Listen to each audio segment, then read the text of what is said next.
Magandang araw sa lahat. Ako nga pala si Jelvin. Isa sa bumuo ng pizza ordering system na to. Ako si Eman. Mamay! Estudyante, pero may pangarap. Isa nga pala ako sa bumuo sa system na to. Ako si Aryan. Ako naman ang program designer sa aming system. Ako si Nathaniel. Isa akong pabigat. Hindi, joke lang. Isa akong program designer. Ako nga pala si Rafael de Duya. Ang program manager ng pizza ordering system. Good day everyone. Ito nga pala ang aming system program about pizza ordering system. Ito nga pala mga header files sa program namin. Nag-drag and drop din po yan. Ito yung mga variables po sa aming design na nag-drag and drop po kami. And this one is para mapunta po yung output sa text pane 1. And all of these are just drag and drop as you can see.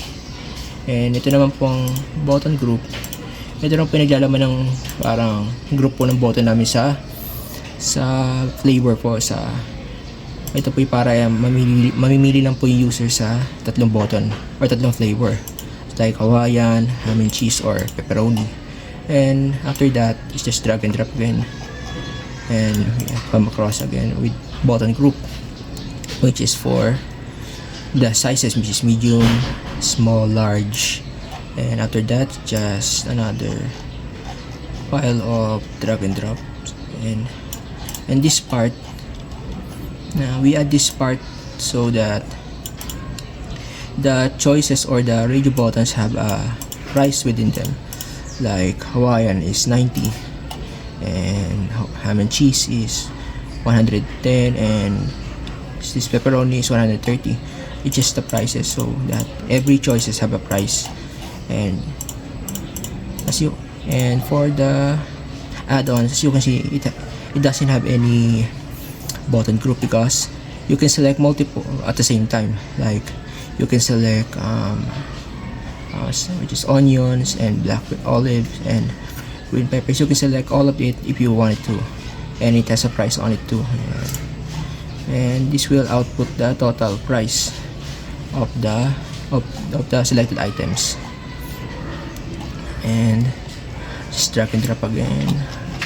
All of these are just drag and drop, and this one will get the input from the text pane, and ito na may magka-calculate ng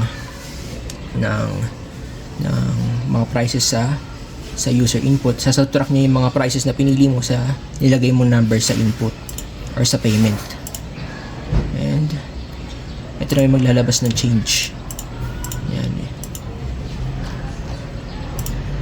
And catch execution. Ito na yung mag-show ng error message if the input is not valid number like a letter or like a letter.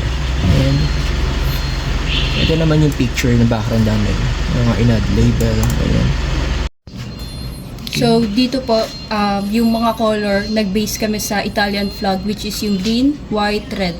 Then, yung gray po, nilagay namin yung color na yan para maganda po yung blend niya.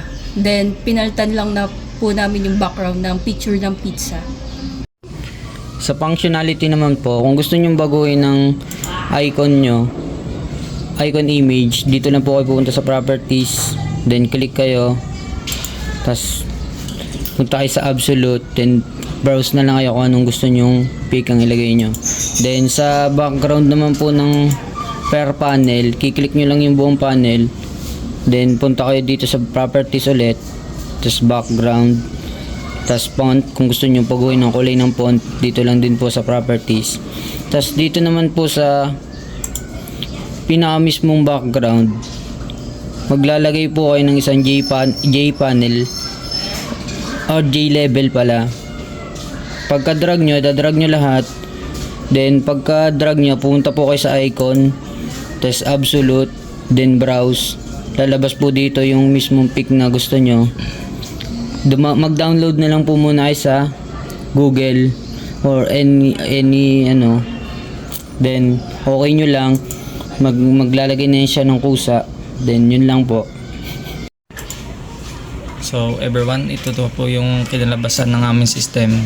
Bale dito po sa part na to, gumamit po kami ng bottom group para isa lang po ang ma-select ng aming user.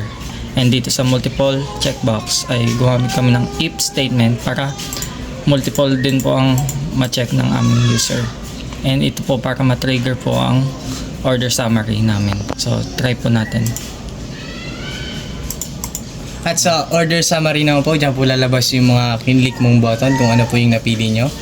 At dito naman po sa payment is si user po ang mag-i-input. At ito naman po yung magiging trigger niya para makompute yung nilagay ni user. So bali po nag-input po kami ng 200, bali ang kakalabasan po na ay 5 pesos.